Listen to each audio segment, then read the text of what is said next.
aye. Aye. Aye. Any opposed, same sign. Motion passed. Item number 3. Now I got to get my own computer set up here. Give me a second. It is to review the changes to A20-25.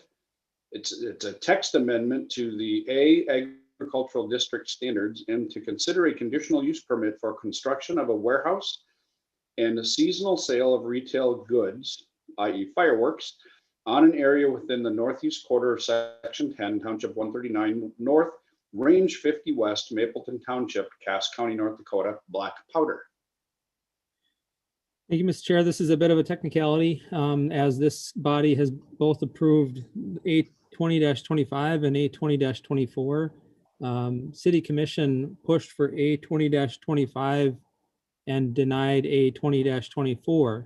In so doing, the applicant went back to the drawing board, did a little bit of review, and found that A20-24 was too costly to do and came forward with a new proposal on A20-25. Moving their former proposal to the north and having access come off the frontage road rather than 38th Street West. I believe that this is, not only did you approve the last one, but this one is a better alternative for those property owners to the south. So this is simply a review because there was substantive changes to A20-25. The applicant will still need to meet all the conditions set forth in the previous approval. I just want to make sure that there's no major objections to the changes that they've put forth. Thank you, Tim. If I remember right, one of the major objections was that this building and property was going to be rebuilt back up closer to the Willow Creek neighborhood. This actually moves it further away. Is that correct? Yes, it's correct. Okay. And to reiterate, the city denied the location that was further to the west and approved this general location. Actually, they approved the one further to the west, but when they went back to find out the costs associated with bringing that road up to a way that they could reach it during times of flooding, it was far too costly. And so they came back and pled with the city commission to reconsider this site, and made these changes because they didn't want to affect the neighborhood to the south. The reason the city commission denied this one and approved the other one, because they didn't want to approve both of them. They didn't want to give them one or the other. And they did hear the concerns of the neighbors to the south as well. Okay, so I'm glad I asked then, because I think that you must have just simply said it wrong when you went through the narrative. So Okay, apologize. this one was originally denied. By the city commission, but approved by the planning commission. Well, we approved them both. Yep. City, because we couldn't decide. City denied this one. There's been some work done in the background. They've come back to the city. The city has said, with these changes, we're okay with that. Now it's coming back to us to get our approval. Yep. Okay. Commissioners. So, Mr. Chair, Yes. apologize again. So the only motion I'd be looking for is that, well, I don't really need a motion because the application was approved by this body. I would be more if there's a reversal that I would need a motion to deny. Right. Gotcha. Anybody have any concerns? This must have been done before I came on. Oh, this was September. What's before September? August. Yeah. I just have a question about what we know about any neighbors, how they feel about this. What I'm hearing is that there were concerns about the other location. There are no concerns about this location. Does there need to be outreach to those neighbors about what this is, or has that been already covered? Well, it was in August. I don't know. I believe you were on the committee at that point. I do not remember this at all. I'm sorry. Yeah. And I didn't have enough here to figure out where to go look. So I'm sorry. Yeah, I apologize. Again, it's primarily because it's gotten better since the past one. There still is concern from the neighborhood, I'm sure, as there was on the last one. We will have another process because the conditions that they have to meet are that they'll have to replat that. And then the neighborhood will be given notice again of these changes. So there is another public hearing that will be held. Okay, This one, there's no public hearing required for this because you've already reviewed it and approved it, and the piece of property hasn't actually changed.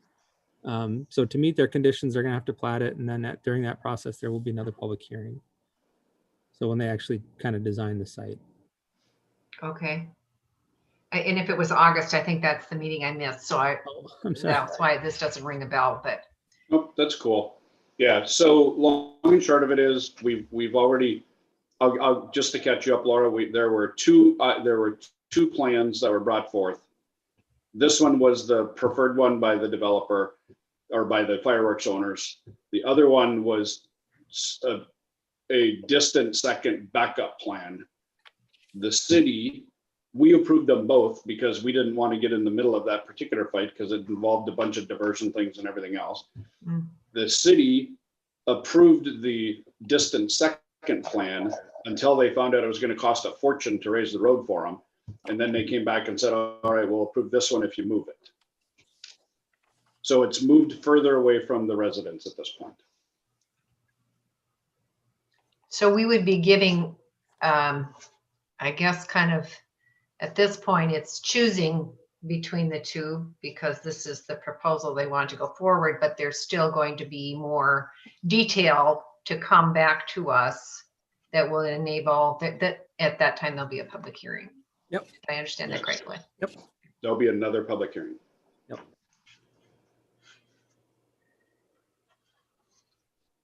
Any concerns? So I'm actually not sure what we're approving now, because if they're going to come back, We're approving the concept that they can move their black powder fireworks store about a half a mile to the east.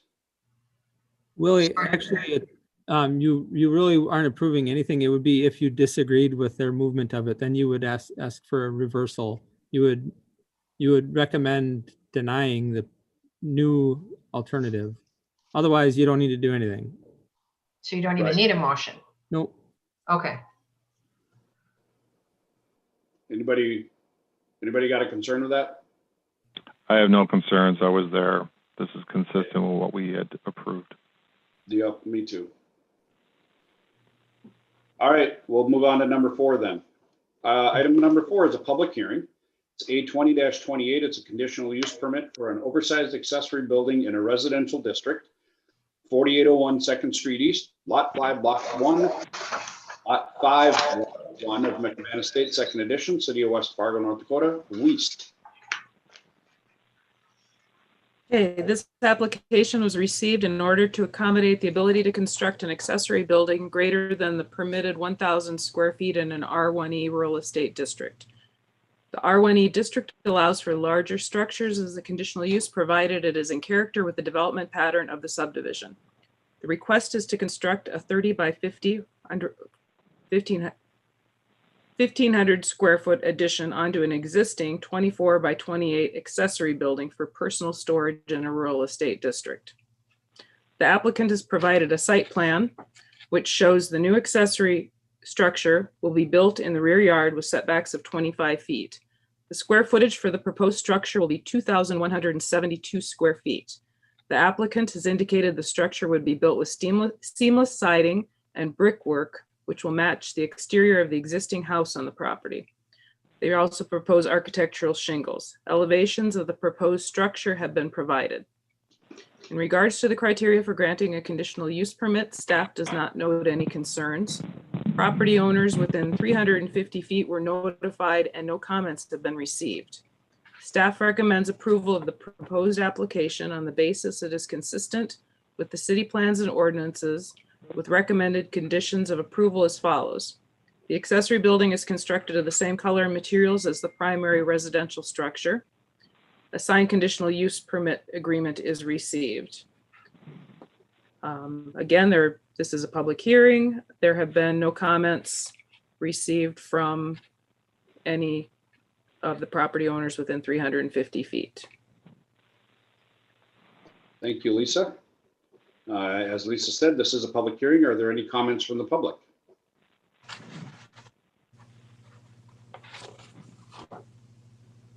Chairman, this is Melissa Richard. I don't see any of the attendees with their hands raised. If you do want to speak, please raise your hands. If you're calling in through the phone, please press #9 to signify that you'd like to speak.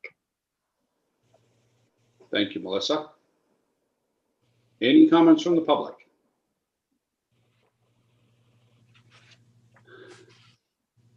Any comments from the public?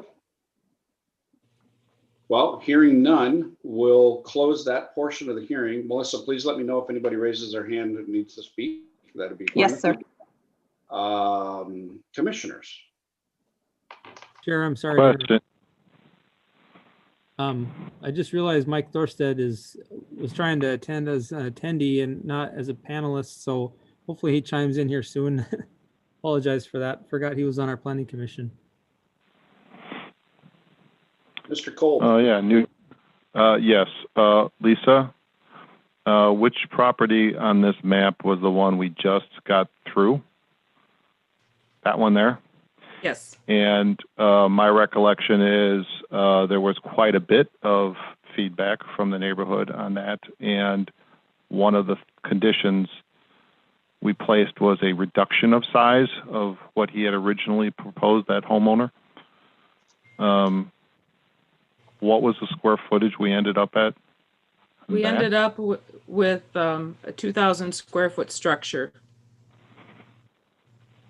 And if you recall, we had approved in the past a 2,100 square foot structure, but that was never built. That was in 2006. Right, that was one of the logics we used, or the argument we used, that it was appropriate.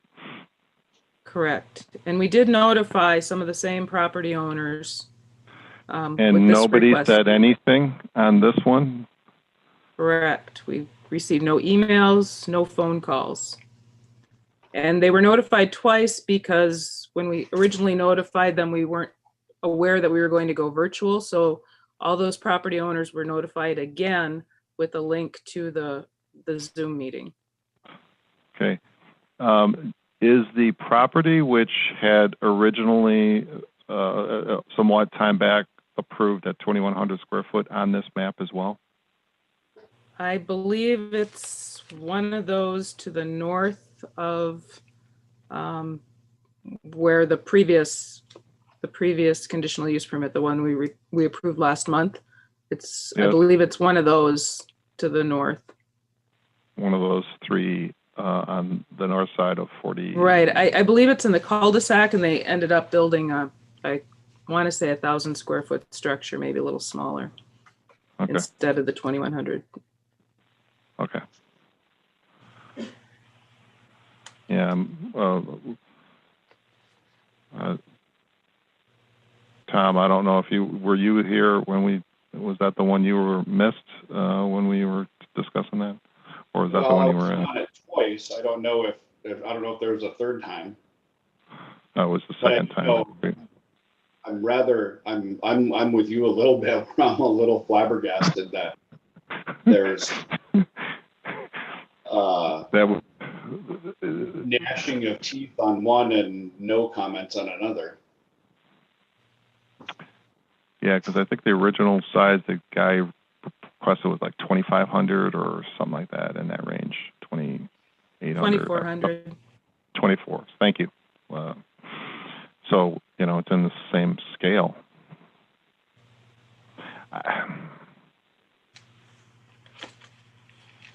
I think there's the danger of square footage creep, as something gets approved, then like, oh, we can go a little more, and I don't know, where do you stop?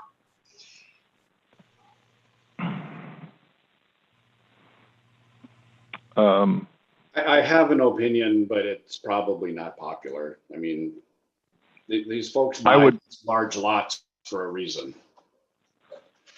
But yes. So I take it your opinion is that this is within reason to approve.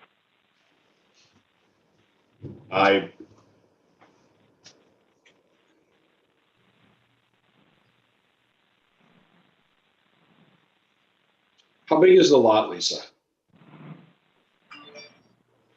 A little over an acre, 1.13 acres. That's big. So one of the things that, do you know what the footprint of the house is? This appears to be smaller footprint than the house.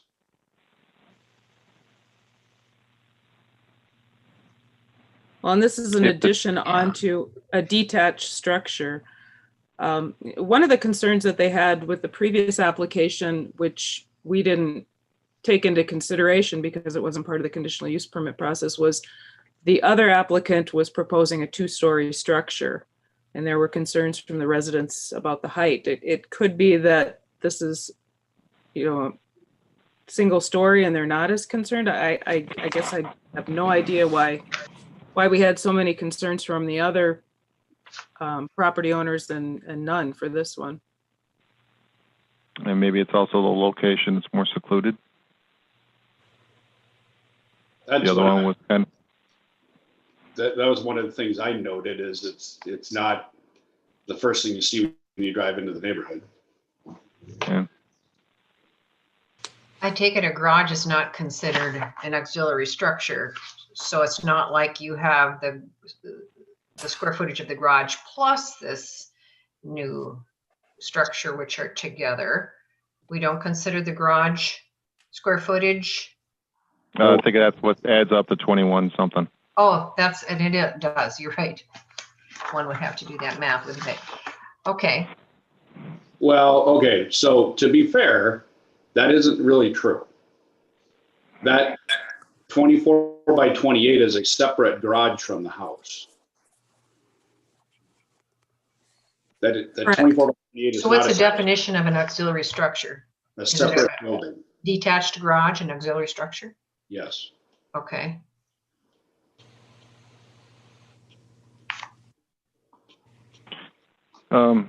Yeah, I mean,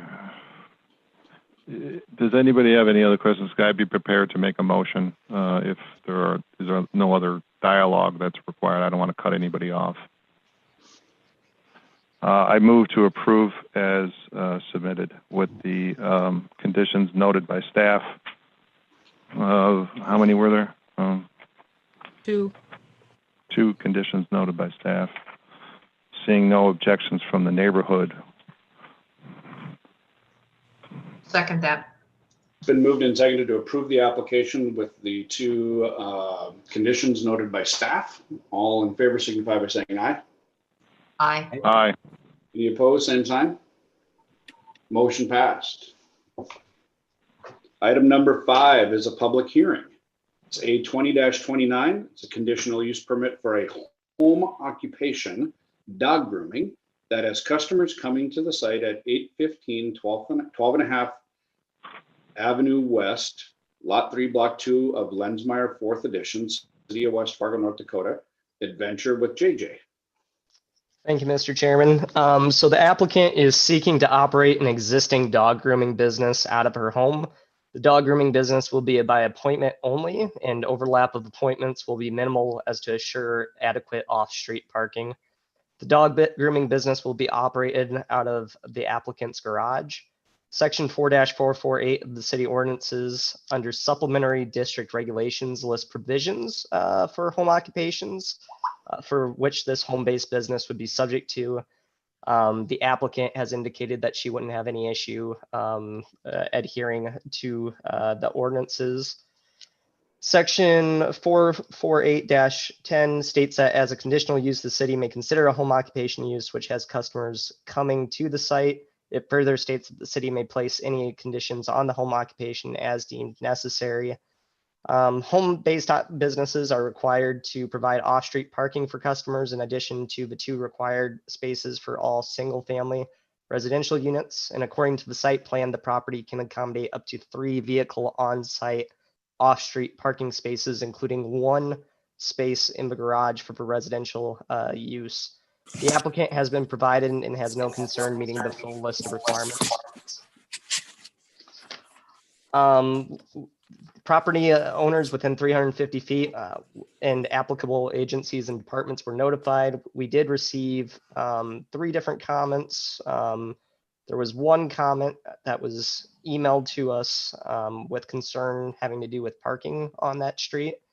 And then the other 2 phone calls, which I received, also had to do deal with concerns about parking on the street. Apparently there's like 8 to 10 cars that park kind of on the north side of 12th and a half Avenue West. But as long as the applicant provides for off-street parking, which it appears that she's able to do, there shouldn't be an issue with that. The application may be considered consistent with the comprehensive plan if it is determined not to be detrimental to the character and livability of the surrounding neighborhood. It is recommended that the city approve the proposed application on the basis that it is consistent with city plans and ordinances with recommended conditions of approval as follows. 1, the applicant meet all requirements set forth in the provisions for home occupations found in section 4-448 of the city ordinances. 2, adequate parking for both the home occupation and the residence be maintained. And 3, a signed conditional use permit agreement is received. The applicant is here with us tonight and willing to answer any questions that you might have for her. And I'm also available for questions. This is also a public hearing. Thank you, Malachi. This is a public hearing, and with that, I'd like to open it up to any comments from the public.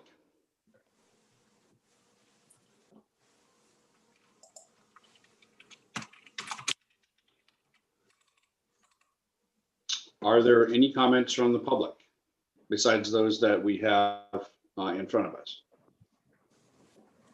At this time, I do not see anyone with their hands raised to speak. Again, if you're participating via phone and want to raise your hand, please press #9. Thank you, Melissa.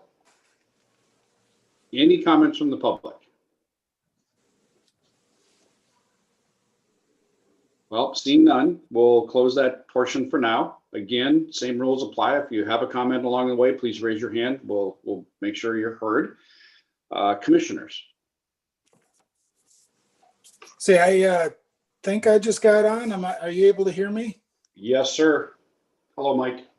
Hi, I'm sorry. Sorry I'm late. I was at City Hall and I didn't get the message and hustled back home, and then I had computer problems. So I apologize for being late.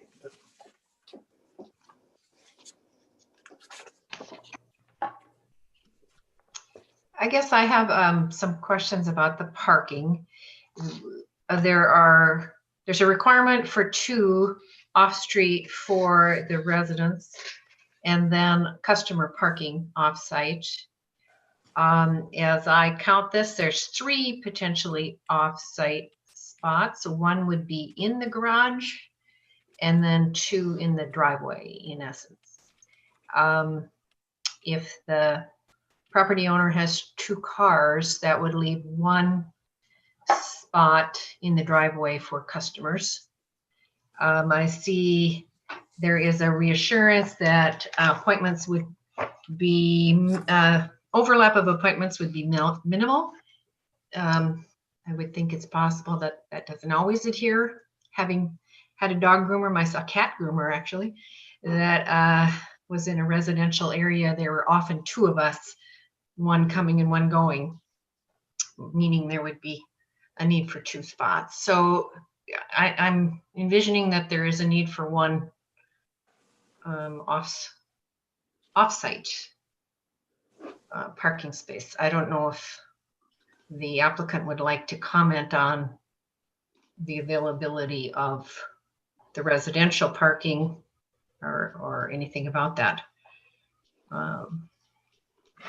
Whether there really is enough off-street parking for this.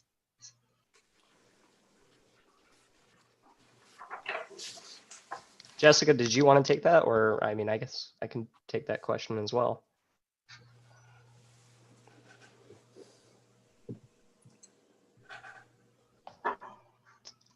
Hello? Yep, we can hear you. Hi. Hello.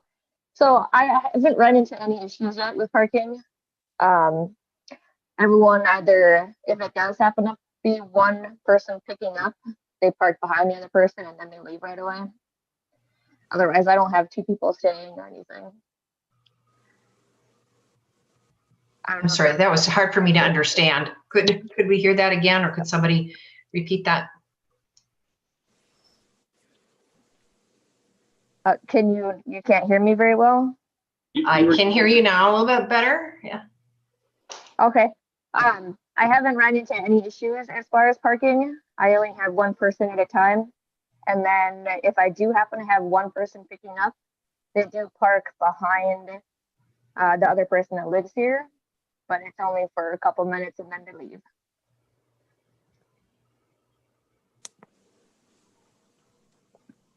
So you're already operating this business out of your home?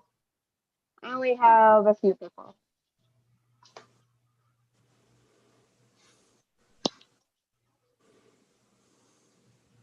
Can you hear me? Yep, we heard you. We heard that you have a few people coming over to get their dogs groomed today. Yep.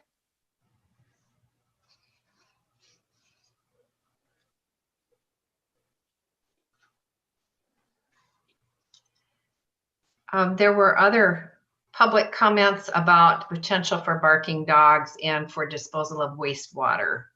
Do we have a resolution or a justification or an explanation of how that would not be a problem or how that would be handled?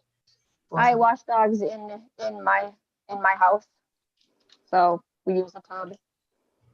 And then as far as barking, that's usually not an issue because again, it's one-on-one, and I'm with them constantly. So.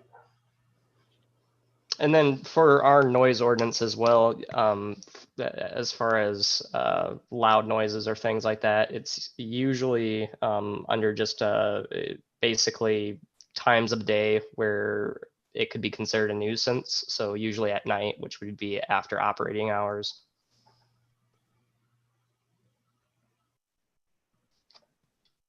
Mr. Chair, if I may, Sure. jump in just a couple of questions of Commissioner Rocco.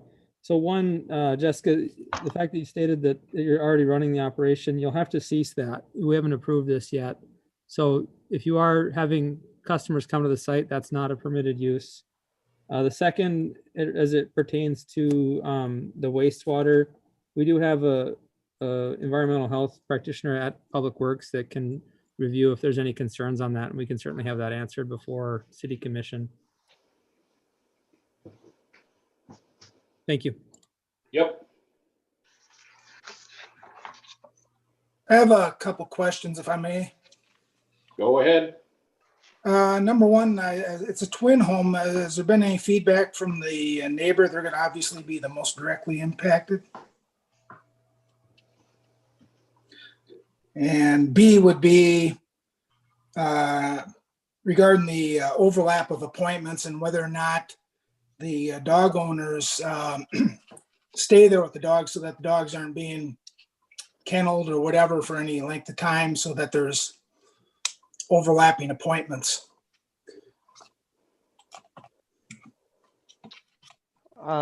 So I did receive some feedback from somebody at 851, 12 and a half. But I don't believe that would be her neighbors. Otherwise, I haven't heard. I've heard from one other person on the block, maybe one other person aside from that person, but they wouldn't give me their name or address.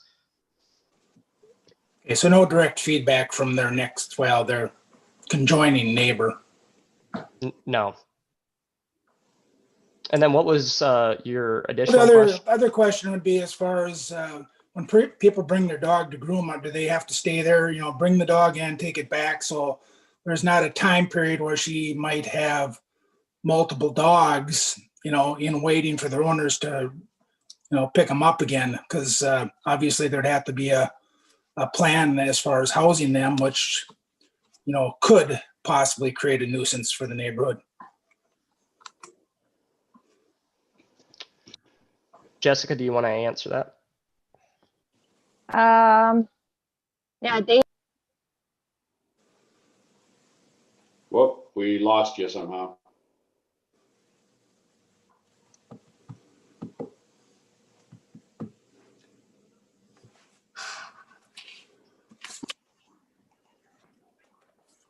She has left the meeting. I'll let you know if she returns.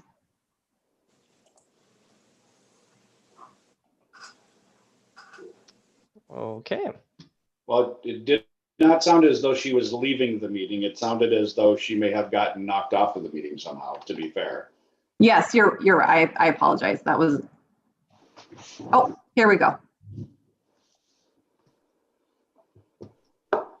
Hello? Hello. Sorry. Love technology. Oh gosh. Okay. So the question was having multiple dogs at once. Right. Are there, do the owners have to stay with the dog and, bring it and take it out so that there's not a situation where the dogs are having to be kenneled for time before and or after, so No, that you could end up with multiple dogs on the premises, client dogs at one time? no. So when at my previous place, it was, I tell them 15 minutes before I was done, and then generally they come back. Generally they came back right away. So I think what Commissioner Thorstad was really trying to get to there is you don't have a situation where you're kenneling dogs for a period of time. No, I don't use kennels. Okay. Well, that'd be a concern. And also that would tie to that is if you have a lot of overlapping, you're going to have additional cars as well. So if it's one person bringing the dog gets, his work done and then they leave, that's just one car we're dealing with. We're not dealing with multiple clients overlapping.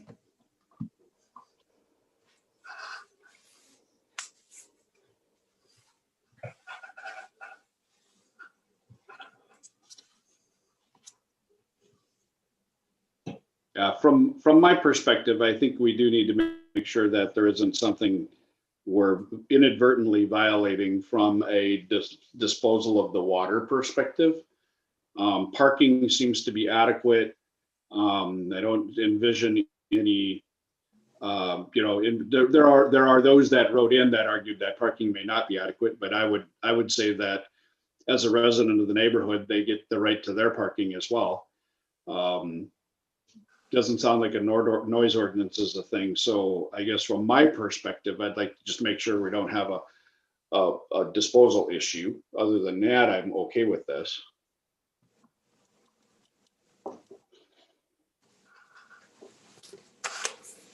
And Tim, maybe for the disposal question, we could add something on to the conditions. If that is a concern, just requesting that staff verify that the disposal issue is not a concern for our, we have a pre-treatment coordinator at Public Works that can review that. If she's not able to do that, then she can reach out to Fargo Cast Public Health for more information as well. I personally don't have a lot of concerns on it, but if there's increased oils and grease because of that, then that's something they should look at. Yeah, I don't have the knowledge to know whether or not that's a concern, which is the only reason I bring it up. And Tim, just for my review, does this, the permit they get, does that stay with is that with the property or with the owner? In other words, if they move or whatever, does the permit cease to exist? It's a really good question, Commissioner Thorstad, and something probably we didn't address and maybe you want to. We have done that for salons, masseuses that want to operate in a home, is that we sunset it when they sell their property. And maybe that's another condition you might want to consider for this.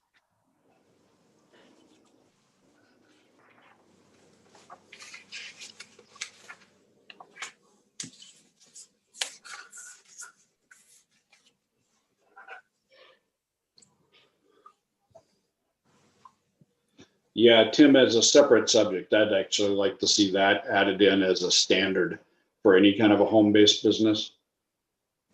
I concur. I'd rather see if another applicant wants to continue that operation, that they come in and apply and give the opportunity for the staff and boards to review how it's gone and stuff. We will pursue that. I think that's a good idea. We can add that in, not the use standards for the district, but within the home occupation standards, just a simple statement within that. So we'll do that text amendment, bring it forward. Yeah, like, for example, you know, technically this is a conditional use permit, just like the last one was a conditional use permit for a garage. Well, the garage doesn't leave with the resident, but a business sure does. Yep.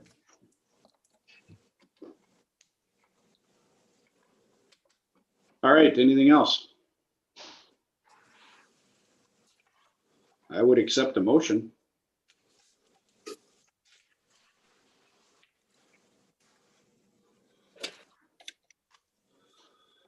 I'll make a motion to approve with those stipulations we've discussed regarding the termination of the permit, and also in regards to health standards being met, whatever are required, health and disposal standards.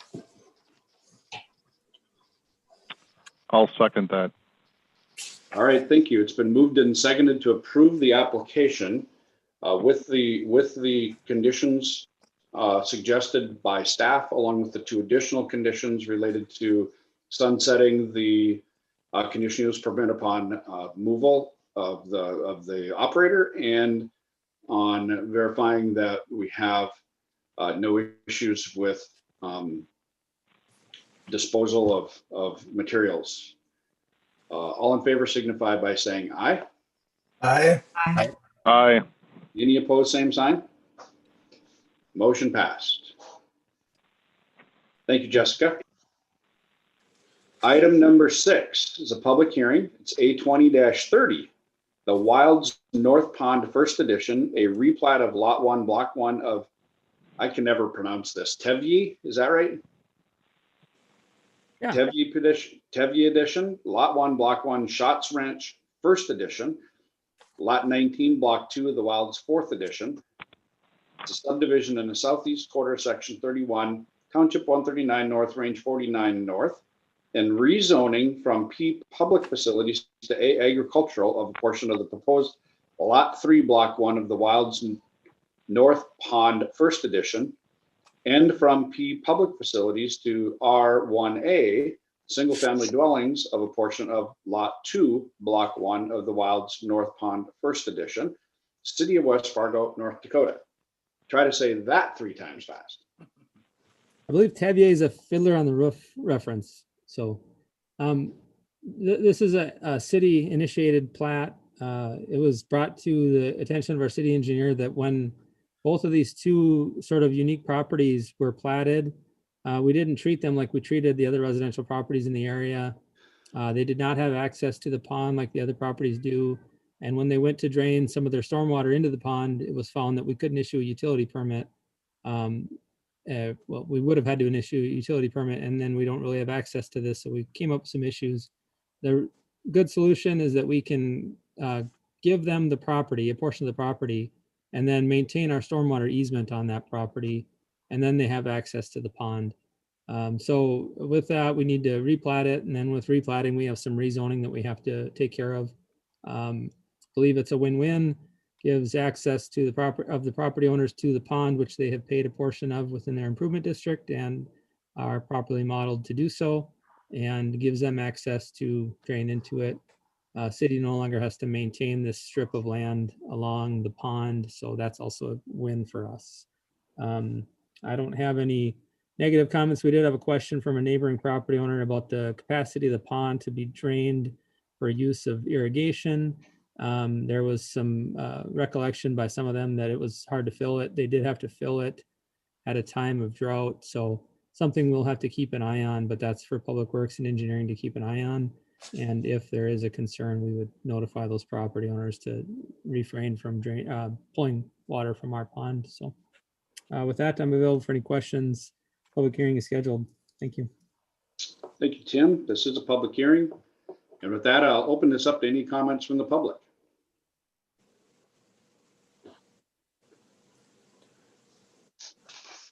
Any comments from the public? Unless anybody raising their hand? There is no one with their hand raised. Again, if you're participating via phone, you would press #9 to raise your hand. All right.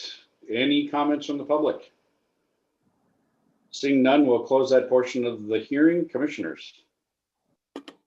Just a quick question, Tim, that little sliver of land on the picture plat here, is that being merged in with something? Is that what we're doing here? Or I guess I looked at the maps, I looked at the descriptions, trying to figure out how that sliver of land comes into the picture. If that's That is a cleanup, and we're really happy to clean it up.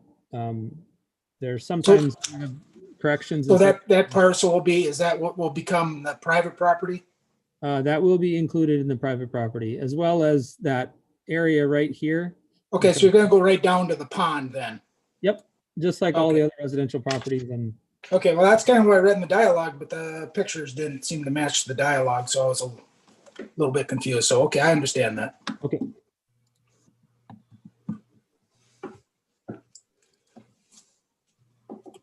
Yeah, this, I don't have any questions. This seems straightforward. Like Tim said, it's a win-win, cleans up some stuff. I would be okay with making a motion if there are no other comments from the commissioners. I'll second the motion, but I have just one comment, Tim, regarding those emails we got.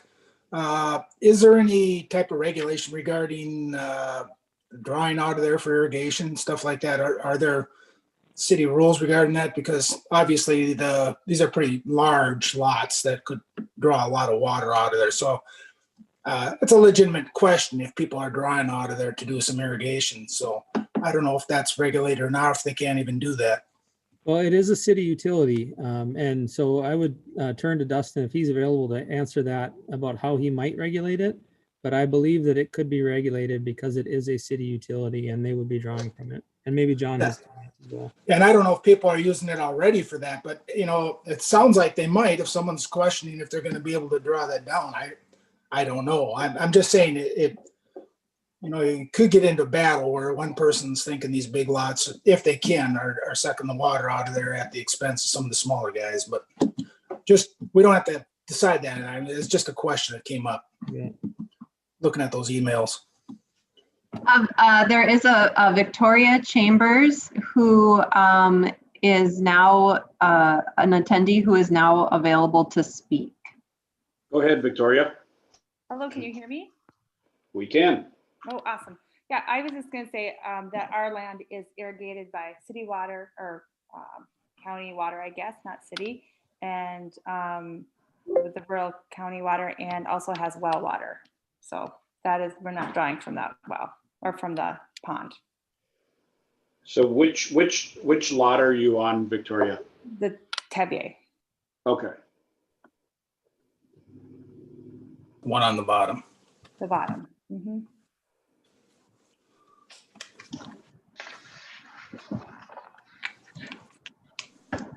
Well, then my motion still stands, motion to approve as outlined by the staff with the 3 recommendations noted. Sorry, Yeah. I got confused. Yeah, my second still stands with that too. It has been moved and seconded to approve this with the 3 recommendations. I forgot about that, sorry. All in favor signify by saying aye. Aye. Aye. Any opposed, same sign. Motion passed. Thank you, Ms. Chambers, for dropping in. Hang on one second, making a note for myself. All right, item number 7 is a public hearing. It's A20-31, the Wilds 21st edition. A replat and rezoning from A agricultural to R1, which is 1 and 2 family dwellings, and R2 limited multiple dwellings of all of block 1 of the Wilds 10th edition and part of government lots 3 through 5 in section 6, Township 139 North, Range 49 West, City of West Fargo, North Dakota, Westport Investments. Thank you, Mr. Chair.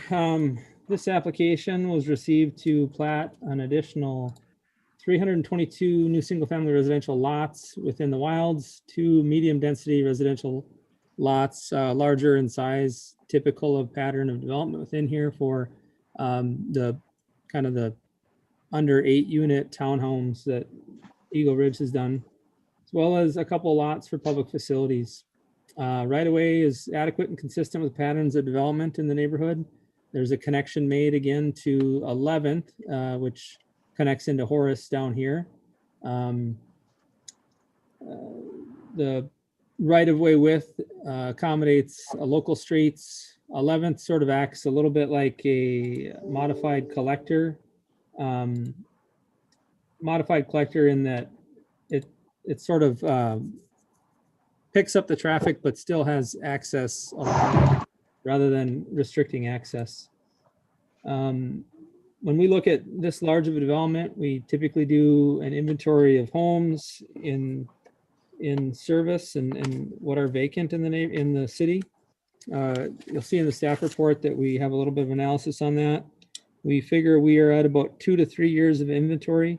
That's not necessarily relevant to planning and zoning, reviewing and approving the plat. It's more something that we like to bring before the commission as they consider improvement districts. I would say if we were looking at changing a land use from, say, commercial to residential, that would be something we'd certainly look at. But the plan here has always been for more homes, both single family and medium density, and staff feels that it's consistent with the comprehensive plan that they're proposing both, so we have a mix of housing types. We did have some comments from Southeast Cass Water Resource District, and we verified through engineering that we do not, or we're not in conflict with the easements along the Water Resource District interests. There was one comment from engineering staff that indicated concern with the limited access there in the area and requested a traffic study be done.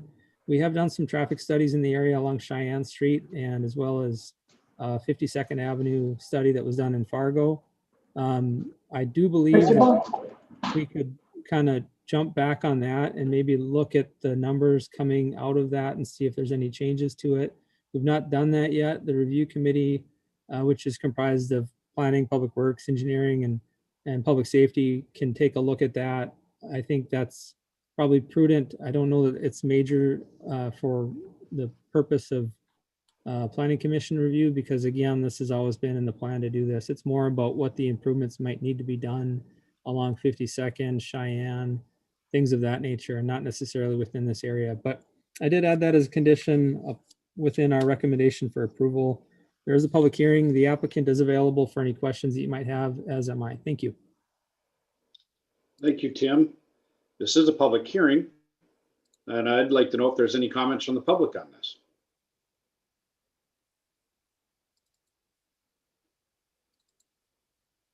We do not have anyone who has raised their hand to speak.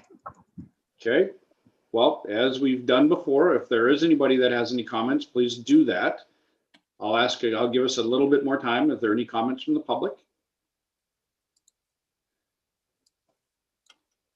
Any comments from the public?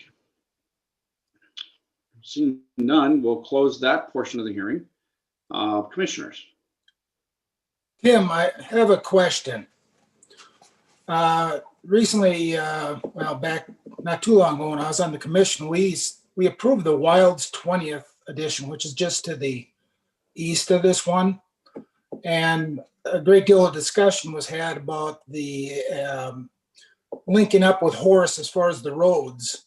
And I noted in the staff report that is a concern. And as you just pointed out, again, is accessibility. If I recall correctly from the discussions at that, one of the commissioners, I believe Commissioner Jurdovic, moved to approve X number of dollars as part of the approval process of the Wilds 20th that would be given by the developer to Horace to at some point complete those road improvements that are needed for that area as far as connectability. I haven't heard anything beyond that as to whether or not that satisfies any needs for this. And I suppose that's something that can be discussed at the commission level, but I notice it's part of the discussion in here, and I don't know if that agreement or with the approval of the 20th ended up satisfying that need or not. It is a concern with that many lots, especially at build out, that accessibility will be challenging if there's no additional routes outside of going up to 52nd. Yeah, thank you, Commissioner Thorstad. We left that in our staff report from past Wilds staff reports because we now have a connection again at 11th Street. And unfortunately, engineering sometimes takes a back seat, and transportation planning takes a back seat to politics. And so with nothing being developed down there, we just continue to leave it in there and push the discussion onto the commissioners to have those discussions with Horace and the developer. This is just another connection that we'll have to deal with, and whether it be just leave it as is, or make some movement toward having a connection down to 64th again here. It's really something I've found a little frustrating to try to make movement on, because it's like we're developing really fast here and Horace isn't. We have capacity to special assess the road because the development is going so fast and Horace doesn't. So you're really left just trying to keep it in the agreements so that when the time does come that there needs to be a connection, that we've at least addressed it. So that doesn't answer your question a lot. Just the past one, 9th, we came up with a dollar amount, and that dollar amount was accepted by the developer, and they moved on. I don't know that Horace really liked it a whole lot, but it's what we did and what the best we could do, I guess. Yeah, I guess we don't, I assume plan and zoning doesn't have to deal with that, but that's certainly a ongoing discussion, I would think, at the commission level and between the cities, is to affect that. Of course, if this were to blossom really fast and nothing happens down on the south end, it's going to create a great deal of traffic going, up to 52nd, because we've got that 9th Street west. That's more or less the only main road north and south. Yeah, I agree. The best thing Planning Commission can do is ensure that right of way meets up and ensure compatibility with the development to the south. Unfortunately, there's not any real plan for the development to the south in Horace. So Right. We're left with, we could wait on it. Or Well, the one positive I see is there's 2 connections there. I know initially the discussion was just about the one, which 2 would be better than 1 or none, obviously. Mhm. Only one other comment, if I may, on the recommendations. We haven't got there yet, but as talked about, the Park District was not interested in one lot set aside for park dedication possibly. But I just want to note, and it's just a comment again, I don't know if there's any other need for municipal facilities, because I think one thing over the years, we always talk about park dedication simply because the parks have had the need and have been the recipient of dedication and or funds. But the ordinance does allow for municipal facilities, and that's quite a ways down in the south end. I don't know if we need for a water tower or fire station or anything like that, but I just want to make sure that we look at broad needs outside of just a park. So that's just a comment. Thank you. And I would answer that to just state that I would offer any comment on water tower to Dustin. We do have in a previous agreement to the Wilds north of 52nd, a set aside for a fire hall. I think this might be a little south for a fire hall, but we do have one set aside in an agreement north of 52nd. But a water Yeah, and I don't know if we need a lift station or whatever. Again, engineering have to determine that. I just hate to see us take some cash, whatever it might be now, and then turn around in 2 years and say we have to go buy some lots. That's happened in the past where we have to go buy some property at market value when we really could have secured it earlier. So that's just a comment. It goes beyond just for parks. I mean, the way the ordinance is written. Then again, it's because parks have been the recipient and quite frankly had a great deal of need over the years. So that's all I got. Sorry to take up time. No problem. Well, I think it does raise the question though of parks. It's disappointing that there is not an interest here. This is a really high density area, and no green spaces, no park, no playground, no nothing. It's disappointing to me that this is the direction that we're going, is such high density without those kinds of amenities that the city's plan is advocating for, that kind of livability. I am disappointed. If I may make a comment, I don't want to answer every question you guys have. I'm sorry that I do that. Lot 32 that I'm kind of hovering over right here is the Central Park to the Wilds. They did not want any additional parks beyond that because they have a tremendous amount of investment in that. But I would take your comment on the playgrounds, et cetera. Maybe that's a comment we should forward to the Park District. As you know, the Park District is a separate taxing entity and we're unable to dictate things to them because we don't have their same tax burden that we have our own. So one thing that the developer is asking this lot 27 down in the corner to be another park facility, and we're still working with them on that. But any comments from the Planning Commission, we'd certainly forward to them because your comments are stronger than the staff sometimes. So Tim, just for clarity, is that block 1 there? Is that little strip there? Is that what they were talking about? That's what they were talking about. They don't want that piece. But on the first page of this, the plat, this larger lot that's part of a different plat, that's a large park there. And I encourage you to drive down and take a look at it. They've made some improvements to it this summer. It's more of a larger, I don't want to call it regional, but semi-regional park. But the little pocket parks and green space is something the city advocates for, but it's hard for us to require it because we are not the same taxing entity. And that's just the unfortunate nature of the way that they've set that up in North Dakota. Okay, and just one question here, because it's come up on other developments as they've built up along our diversion. There's been discussion for years about a walking path or bike path along our diversion. And of course, there's discussions on the Red River diversion, which you'd have to hop ours to get to from here. But people do utilize the diversion. Some of them kids will sled out down it in the wintertime, or there's people that walk on and alongside. At the very minimum, within these little cul-de-sacs here, I know on some of the development to the north, they allowed a little walkway through there so people could walk through there without having to cut through somebody's yard.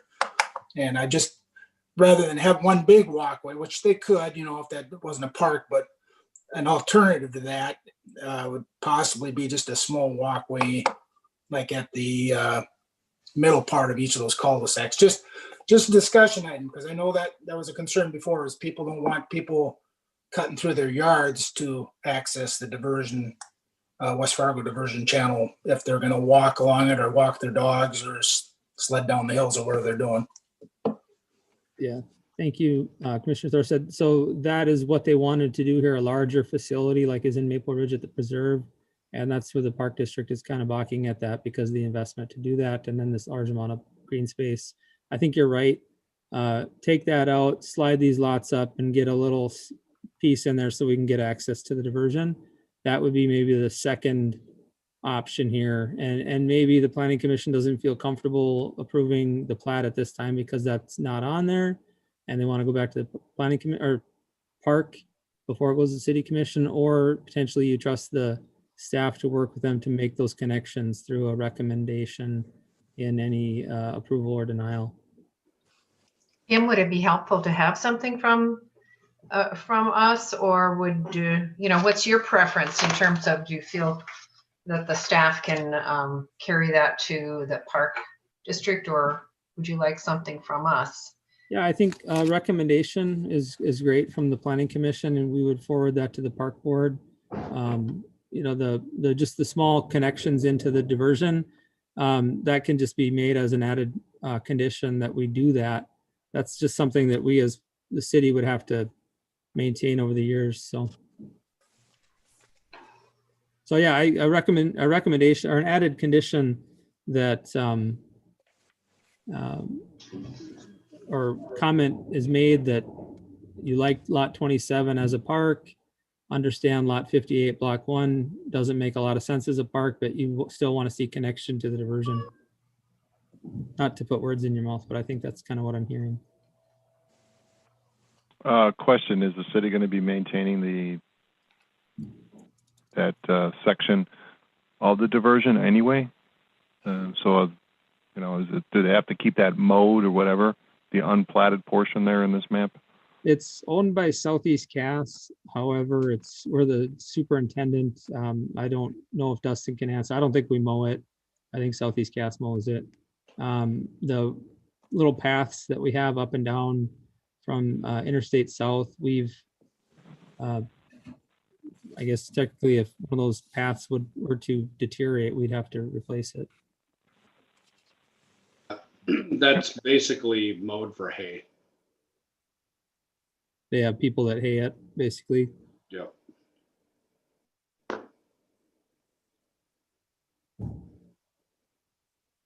Well, my personal preference would be rather than a long piece like that block one is shown, just a shorter lot length one, sandwiched in with the rest of them.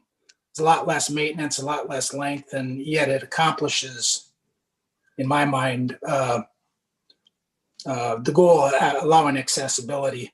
Plus, the people that live here, again, if you don't have accessibility, they'd have to go out and around and then over to that access point. And I've had kids and grandkids, and I know they won't do that. They'll cut through the shortest way. So I think it would serve the neighborhood better to have a smaller, easier access if that they want to take advantage of those the diversion facilities, whatever they might be. So would it be better not to approve it at this point and send it back and ask the Park District to take another look with our suggestions? I would say the developer is on the line if he wants to speak to any of that. I'm sorry, I didn't hear that well. What did you say? I didn't want to interrupt you. The developer is on the line to maybe ask that question to him, Commissioner. Okay. Locke, if you don't mind.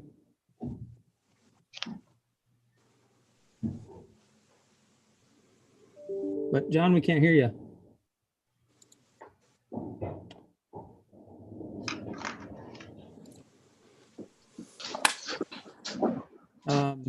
John, you are available to speak and you're off mute. So if you want to talk, go ahead.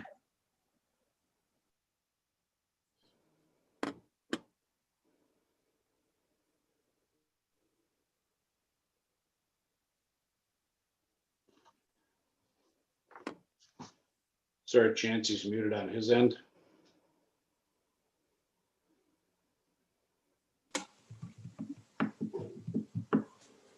There is, from what I can see, he is not muted in terms of the meeting and should be able to speak.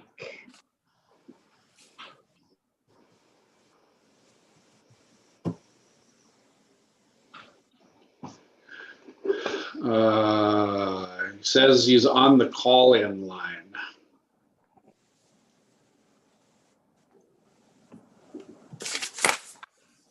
I don't know how you have this set up, Melissa, so I don't know if that affects his ability to talk or not.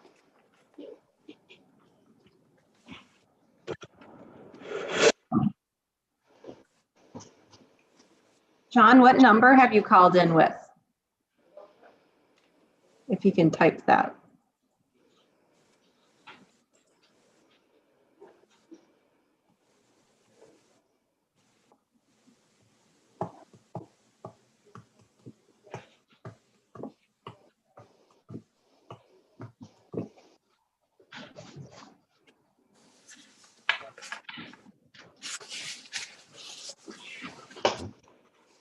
John, if you did call in and want to speak, can you press #6 first? Can you hear me? Yes. All right, you got me. So one of the things I wanted to talk about was part of our discussion, with the Park District and the city from the very beginning of this development was a trail system that connected and went from the ponds all the way through the entire development. And part of the reason why we're proposing that block 1 trail, which Tim hovered over, was because it ties in right across from a city pond and allows us to continue that trail system from the diversion through along the pond and to the playground and park that was already built. And so we're going to continue those conversations with the park district, because we think that a pocket park in that location along the diversion and with the trail connectivity is integral for these residents to be able to utilize, so they don't have to travel as far if they don't want to utilize a park system, but also be able to use that trail system and basically go to any portion of this development traveling along the public ponds. So if I could, I mean, my request would be that you guys put forward a recommendation that for approval, but that we can continue those conversations with the park district, which we've been having and will continue to have, because I think with this many neighbors in this area, I think it's important to continue that trail system and to have a playground area for these residents in this area.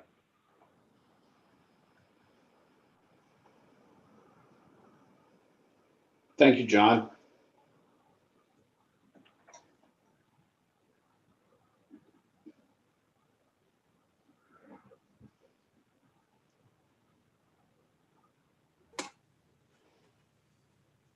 Anything else?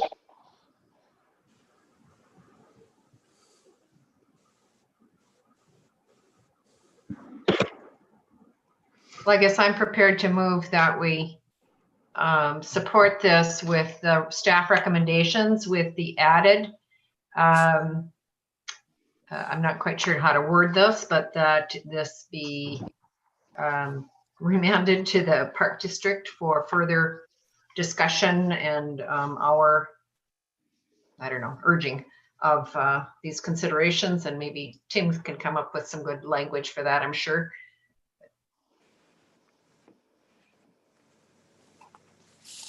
Okay. Motion on the table. Do I hear a second? I'll second it, but I just to tie under her comments, I think she said what I feel as well. It's just as long as we have that connectivity to the diversion in some way, and discussing it with the park, you might be able to come to an agreement somehow. And personally, I was unaware of the trail system, so that does at least have some logical sense to it. Agreed. All right, so we have, it's been moved and seconded to approve the application with the conditions noted by staff and the addition of one more related to encouraging more conversation with the park district. All in favor signify by saying aye. Aye. Aye. Aye. Any opposed? Aye. Motion passed. Thank you. Item number 8 is a public hearing. It's A20-32, Southdale 4th Edition, a replat and conditional use permit of all of Block 3 of Southdale Edition and vacation of a portion of 9th Avenue West, City of West Fargo, North Dakota, HACC. Thank you, Your Honor. This is primarily a replat and vacation of portion 9th Avenue. There is a portion of it, though, that within the site in the redevelopment, the applicant is wishing to construct one of their multifamily buildings as a 10-story row home. Within the zoning district that already exists here, that is possible. You need to do as a conditional use. Buildings which have 8 or less units are permitted by right, but we allow 9 to 12 units as a conditional use. The rest of the buildings on the property are proposed to be under that 8 unit, so they're permitted by right. However, the Planning Commission needs to consider that one row home, townhome unit that's along Cheyenne Street as a conditional use. With regard to the plat, we've been kind of talking over this for a while now, and this was part of the greater master plan for the area. They did involve a lot of staff in, and actually the vacation of this portion 9th Avenue was a recommendation or maybe an offer to them from staff. 9th Avenue West primarily serves only this neighborhood, and they don't have a great deal of need for it other than just connection for themselves, not as a through street. It allows for less impervious surface, maintaining the easements for it, gives the city the right for the utilities, and gives them a little bit more room for retention of water on the property. So staff has no concerns. on that. We did notify property owners within 350 feet and have not received any concerns on that partial vacation. We did receive one call on property north of this, and that really didn't relate to this, but just to note that we did have that phone call. With regard to the criteria for granting a conditional use permit, staff has no concerns. Again, we notified property owners in 350 feet and have no comments relative to this to note. Staff is recommending approval of the application with the recommended conditions as noted in the staff report. We do have to wait a little bit for the review committee to just comment on the partial vacation, but we have spent a lot of time on it. Don't have any big concerns on it. I just left it in there as a condition, just in case they want a formal action that they would forward to the city commission. But as of today, I have no concern. So with that, I'm available for any questions. I believe the applicant is available as well, and a public hearing is scheduled. Thank you. Thank you, Tim. This is a public hearing, and with that, I'd be open to any comments from the public.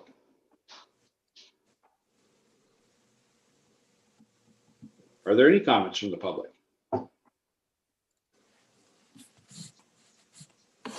Any comments from the public? Seeing none, we'll close that for now. Anybody has a comment along the way, please speak up or raise your hand. We'll get to you. Commissioners. Tim, a question regarding 9th Avenue. Is there any reason why you wouldn't vacate the whole avenue? The part that's being retained, all it is access to their 2 parking areas. And I don't speak for Public Works, but that looks like a challenge as far as snow removal. And because it's a dead end without a cul-de-sac, they're going to have to push snow down into a private lot somehow, or use probably use a payload or something. I'm just wondering why that wouldn't become vacated. Just vacate the whole avenue. Certainly, it's not the worst idea to do. We do have, trying to pull it up here. I have the site plan, but I have on the plat, I want to point out something on there. I'm trying to pull that up. Well, it looks to me like, according to the plat that I'm looking at, the entire portion of 9th Avenue between Cheyenne Street and 2nd Street is vacated. Well, the picture I show here, it shows it as a access road to 2 parking lots on the ones they're building right now. And then there's like a courtyard there, unless I got the wrong plat. Well, so Mike, where the property pins are, it looks like they're moving the pins all the way to the north end. I see what you're talking about, I think, where there's a driveway there, but that looks like it's going to be private to me. Well, it says 9th Avenue West on it, and that's just the way the plat reads. And they're looking for vacation just on part of it. So personally, I think that should be private and just be theirs. We should just vacate it from Cheyenne over to Suket or 2nd, whichever it is at that point. Yeah, can we get clarification on that? I think it's, when you look on the drawing, it looks like that, but then on the plot, it does look like like Tom said, the pin is all the way north, so that driveway is also private. I see that as well right now, and I'm gonna have to defer a little bit to Lisa and Malachi on if they submitted changes that I was unaware of, because what we had on the site is more consistent with this. We kept 9th Avenue West on there, but I was gonna point out that the easement comes down here so we can loop our utilities and maintain access for fire and public works to come down. So they'd have this and they'd have access down through here to get back out 9th and a half west. So if Lisa or Malachi can chime in, because they reviewed this with them at our preview committee while I was out of town, and this looks a little different than I had previously seen. So unless the applicant can clarify as well.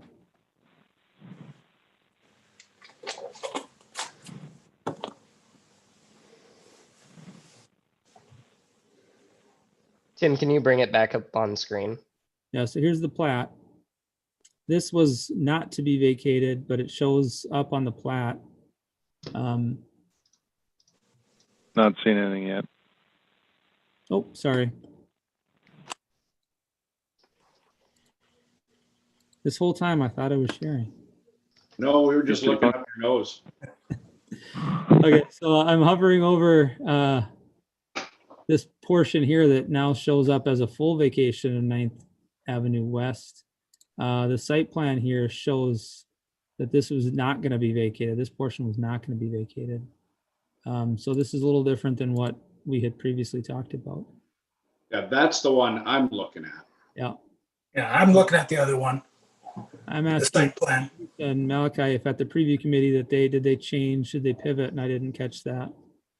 Oh gosh, I'm not sure. Lisa, what? I can't seem to recall. I don't remember seeing either. Is that. the applicant on the line? Melissa, is somebody representing? I have opened it up for Bob Ames, and then there is a phone number ending in 7202. So you can go ahead and speak if Well, this is Bob Ames with Foss Architects. I guess I was under the understanding that the whole avenue would be vacated. I haven't been involved in all of the discussions with planning on that, so I wasn't aware that there was any concern about that issue. I'm not necessarily concerned with it. I just, it's sort of a pivot from what I understood that we were going to do a partial vacation of it. So, but Commissioner Thorstad brought up that maybe they should have done that in the first place, and maybe that's the best route to take. I'd like Dustin. I agree. That's what I thought they were doing, but I see where we have confusion.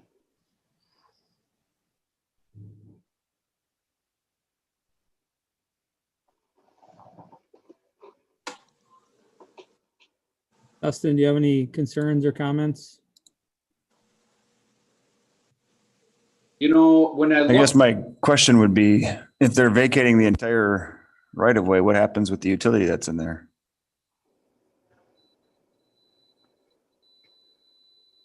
Here's they have it lined up on the plat here pretty well. But I haven't gotten a good enough chance to look at it with the change that a little bit of a pivot from what we were previously looking at. That's what I'd concur, that this plat is different than what I've seen in the past. And this is John. Normally we would, if it's an underground utility, we require in the plats that the underground utility be maintained if there's an existing utility in place.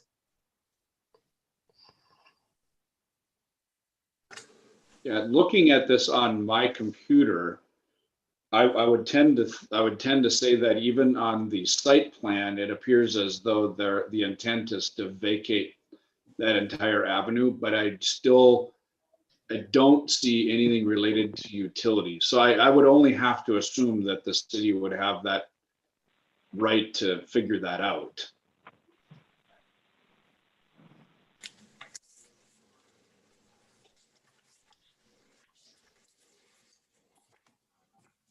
But I don't want to put words in anybody's mouth either. Yeah, I apologize that didn't catch this portion of it in our review. If I may, this is Bob Ames again. I think you're correct in that the site plan does show the property line going all the way to the north to encompass that avenue. And there is a utility easement along the north side of that property line because we do have some water lines at that location. Bob, would it be is there a financing or a low-income housing tax credit application that it would be a hassle if this were to be tabled? This is Christopher Miller, developer for Beyond Shelter, working with Housing Authority of Cass County on this. And no, as far as the tax credit process, it wouldn't affect what we're doing. But yeah, Bob is correct. It was our intention to have that whole 9th Avenue West vacated.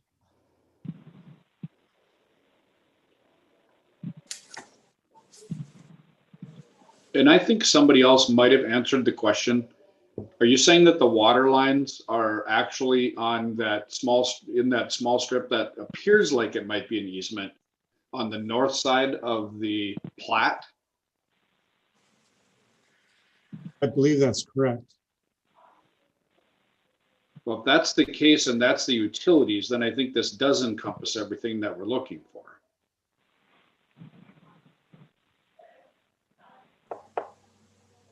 I'm confident we'll be able to figure it out. I guess it's just unfortunate that we didn't have the whole story here before you. I apologize for that. I would also comment too that if there's a water main that's 8 feet deep in the ground, simply having a 10-foot easement over it is not going to be sufficient to maintain that in the future.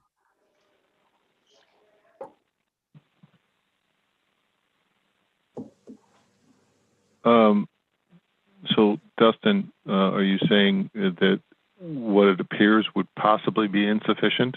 So approving this could cause issues? Yeah, at this point, I'm wanting to verify that the utilities are properly handled, so. And tabling this, Tim, does not incur extra costs for the applicant. It's just a matter of delay for their construction project. That's. Yeah, the properties have not been demoed yet, so there's no rush for construction, I assume. This is Christopher. Again, we are hoping to demo the properties in the next, probably in November. So,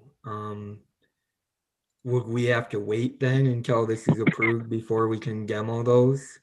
No. Okay.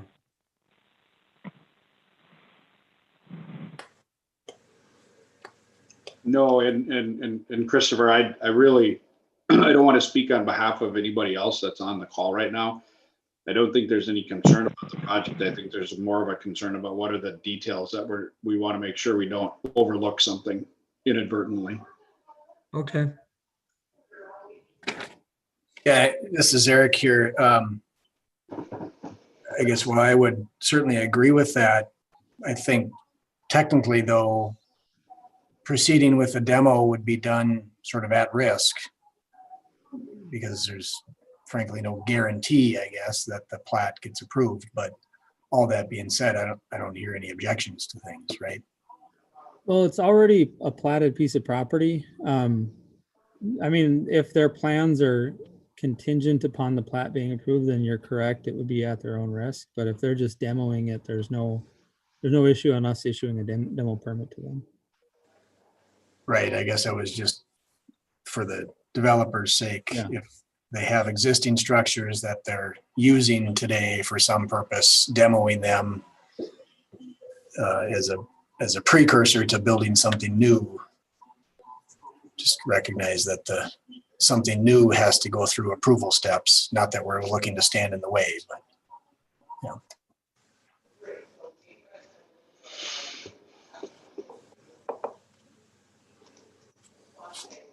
Well, I think what I'm hearing is that people would really rather wait until we have the right information before we make a decision. And that being the case, do we need a motion to table? Yes. I would accept that. Move to table. I'll second that. It's been moved and seconded to table this till our next meeting, which will be in November. Our hope is that we have all of the detail we need to make an informed decision. All in favor signify by saying aye. Aye. Aye. Any opposed, same sign. That motion passes. Thank you. And sorry for the delay, but I think we're all on the same page here. So we'll get it figured out. Item number 9 is a public hearing. It's a 20-33 planned unit development amendment on Lot 3, Block 1 of South Pond of the Preserve, 6th edition, City of West Fargo, North Dakota, Boulevard Square the 3rd. Thank you, Your Honor. Waiting for a map to pull up here. Yeah. This is continued development of Boulevard Square. The previous PUD for the property had showed that they were going to have a third large building, mixed use. What they're proposing now is to do two smaller buildings. And within these smaller buildings, one they're proposing to be fully residential, the other would be a mixed use. The mixed use building would be facing Blue Stem. The full residential would be along the backside. Along with that, they're looking at some more community space, removing a portion of garage, and using that community space for the whole neighborhood of Boulevard Square here. The kind of analysis that we've done, we worked with economic development initially to make sure that they'd be okay with use of sort of the change in part of the use to going away from commercial on one of the buildings. They were happy that they were looking at the commercial on one of the buildings, understanding that that tenant space is a little bit hard when it's retail. Office users might be more consistent up here when it's set back a little bit, but the addition of the apartments is good for the vitality of the area. What we looked at as staff was the parking, and we did have a comment from a neighboring property owner on parking. I emailed another comment from them out again today. That property owner owns an office complex just to the west of Worst. And with this property, we looked at the entire property of the Boulevard Square to use a mixed use parking model. There's three different versions that we looked at. The first, they used a manual that I look at and use for trying to reduce major surface parking areas as inefficient land use, to come up with something a little bit more realistic when you have mixed uses, because you're capturing people from within those apartments, within those uses. And in addition to that, you have uses that aren't always at peak demand at the same time. Using that calculation, the applicant determined a maximum weekend parking demand of 456 cars. The property as a whole is providing 454 parking spaces. So within that maximum weekend parking demand, they really look at what's the Black Friday of parking requirements that you might have at a property like this, and that would be the most. So at that very height of their parking requirement, they'd have 454 off-street parking spaces. So that's not adding the additional parking that you can have along Blue Stem Drive. Looking at some of the ways that we determine parking. So under our ordinance, we would require, as I break out the use, we would require, where are we at here? 443 parking spaces. So they would be under the requirement of 443 with 454. We also did a parking and access study in 2018 with the city of Fargo. And at that time, we actually went out and inventoried all the parking in these case studies that we looked at. And this area was actually used as a case study at the time. All the tenant spaces within that State Farm office place were in use. Wells Fargo was in use. The Boulevard was in use. And the tenant spaces in the two Boulevard Square buildings were in use. And we determined that we had an excess of parking. We used that to come up with a recommendation to do a parking minimum of 1 space per 1,000 square feet and a maximum of 2.5 spaces per 1,000 square feet. With that, we'd be in the range of 215 to 537 spaces. We feel as staff that this has adequate parking provided. We believe the proposed PUD amendment is consistent with the pattern of development and is consistent with city's goals of increasing economic activity in the area. So with that, we are recommending approval with the conditions as noted in the staff report. And I'm available for any questions you may have, as is the applicant, I believe. So. Thank you, Tim. I really appreciate you going through that with us. This is a public hearing. And with that, I'd like to open it up to any comments from the public.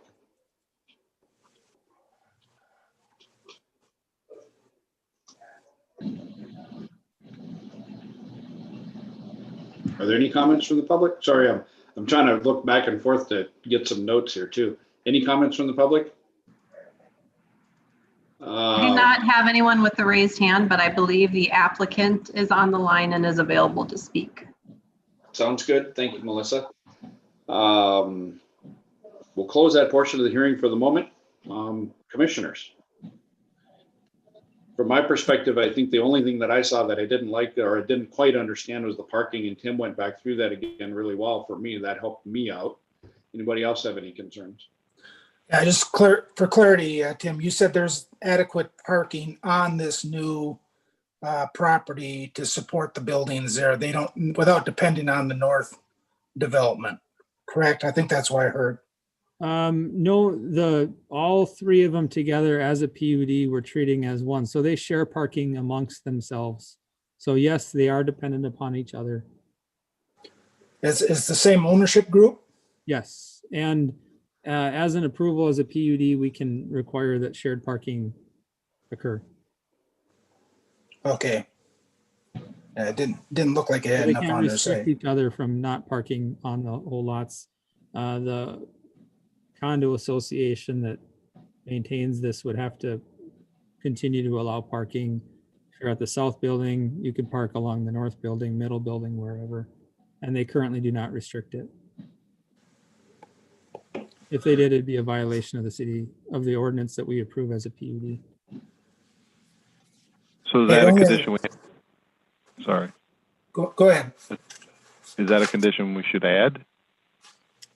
That they cannot restrict, or is that already there? It's already there as the PUD because we're approving the whole thing as a PUD. The first two can't restrict it. This third one is another part of that PUD, so they can't restrict it. I wouldn't say don't add it as a condition because it's redundant. It's saying what already is said, but. Okay, thank you. Only comment I had was for our city engineer, since he's online, is I was gonna drive by there today, but with this being fully developed, on-street parking, I know that's not a factor as far as counting parking spots, but people don't like to walk very far, is to have the engineering review where parking is allowed, because that corner on Blue Stem there where you access Worst and you access the office building down there, because I think you also access the strip mall somewhat through there too. That's gonna get to be a fairly busy corner there, that rounded corner. So I think you'll just want to, engineering will want to consider what parking is allowed on street in that area. That's just a comment. I know that's not relative to the development request here, but it's going to be a residual effect.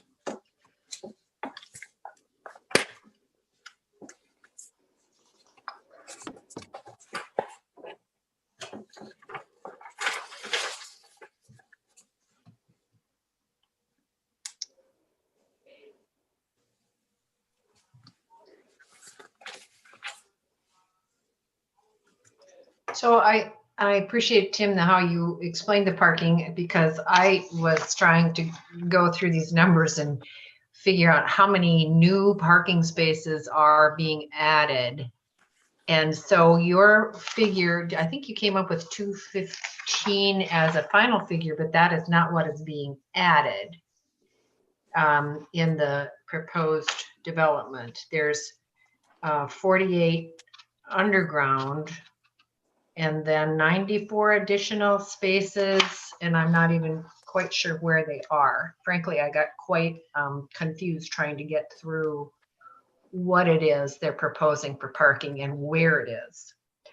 And it's probably just me being thick-headed on this. But if I'm understanding, then what you're saying is that there's parking that's already existing that is going to be counted in on that, which is not at this point kind of saturated, or that there's still spaces that can accommodate these new residential units. Is that correct? That is correct. And we actually, when this first was built, there was sort of this preponderance to park right in front of where you go. And a lot of people said, can we have more parking? We did a little parking study at that time before we did our major parking study and determined that there's plenty of parking. You just sometimes have to walk around a building to get to it. And that's just sort of out of the nature of our previous development patterns. The developer here is trying something new. That's why it's, as a PUD, they're required to have the parking available for the whole site because it's all one PUD. So to answer your question, the amount of spaces that they've added or are adding, I apologize, I don't have this on the top of my head.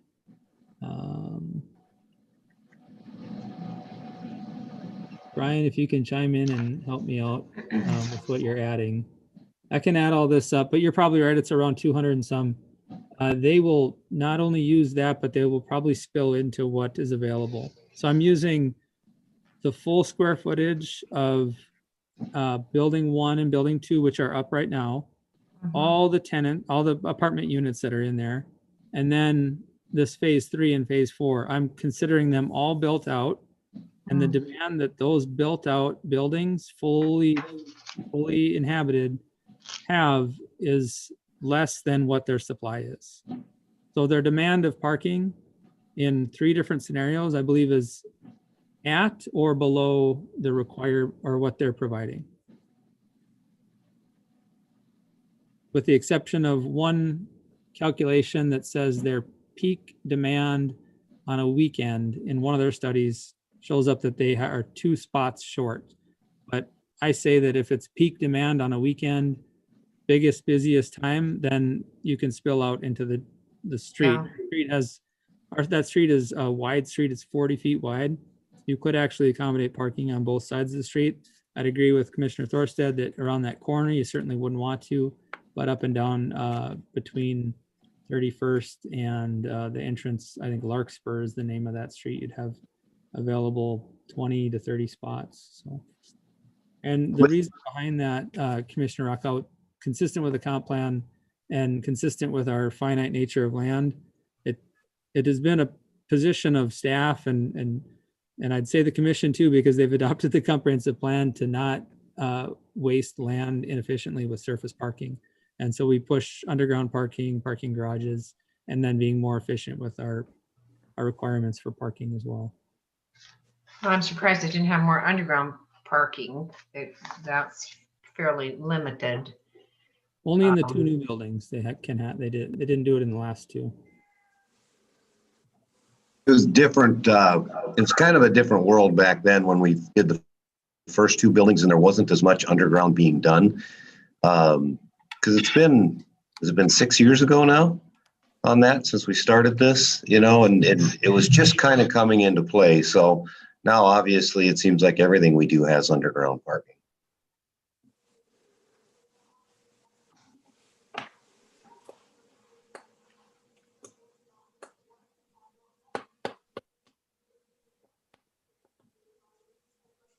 All right, any other concerns? I will say that if the permit came into my office, we would approve it if it were zoned like commercial or what have you. It being a PUD, the commission has the opportunity to weigh in with comments if they feel there's more parking or less parking required. That of course would be final approval or denial by the city commission.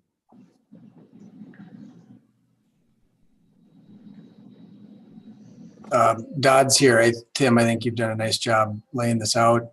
I think the parking issues were confusing and maybe a question, but I think you've done a nice job laying that out. And so with all that being said, I guess I would move to approve the recommendation with the conditions noted. Second. Been moved and seconded to approve this application with the conditions noted. All in favor signify by saying aye. Aye. Aye. Aye. Any opposed, same sign. Motion passed. Item number 10, 2308 Main Avenue West, Interstate Corridor Overlay Plan Review and Approval and Special Approval of Screening of Loading Dock Facing Street within Redevelopment Corridor Overlay District, Northern Plains Distributing.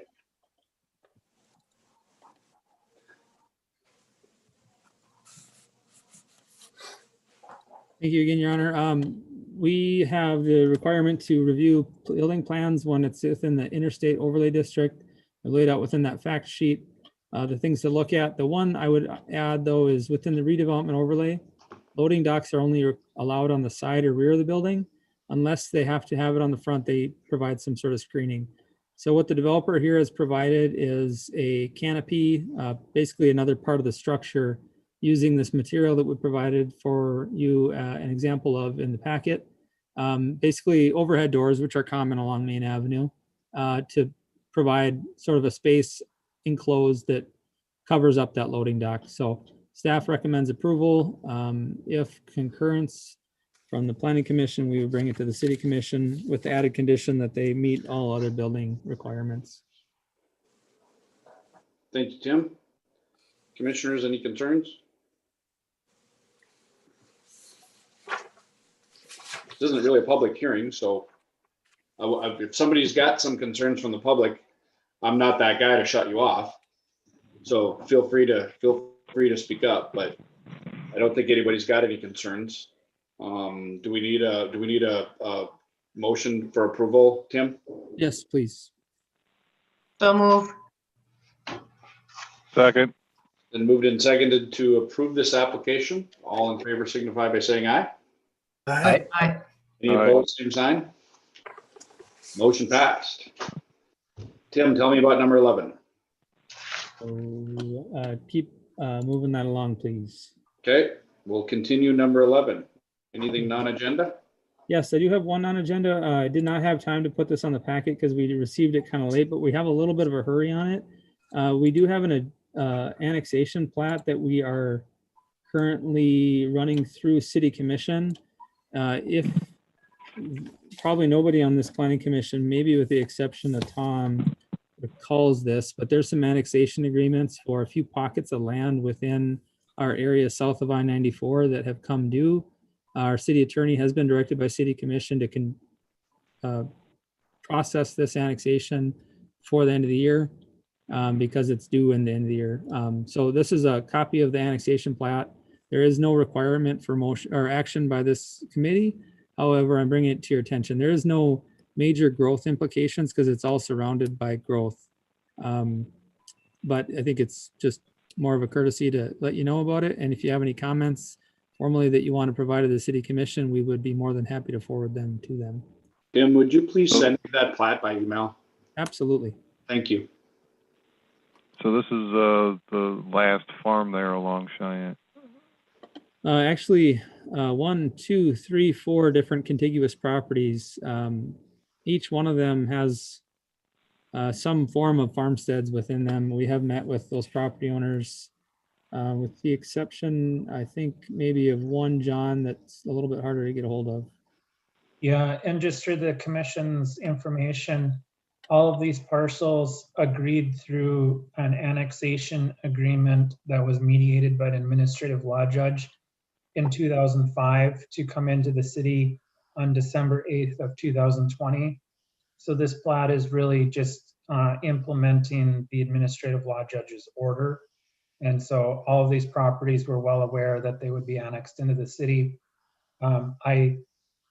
Quite frankly, I can't believe it's already been 15 years. I remember working on this. So it's interesting from a professional standpoint. I remember standing out on some of the farm fields on 30, where 32nd is now, and working on this annexation. So pretty amazing for the city.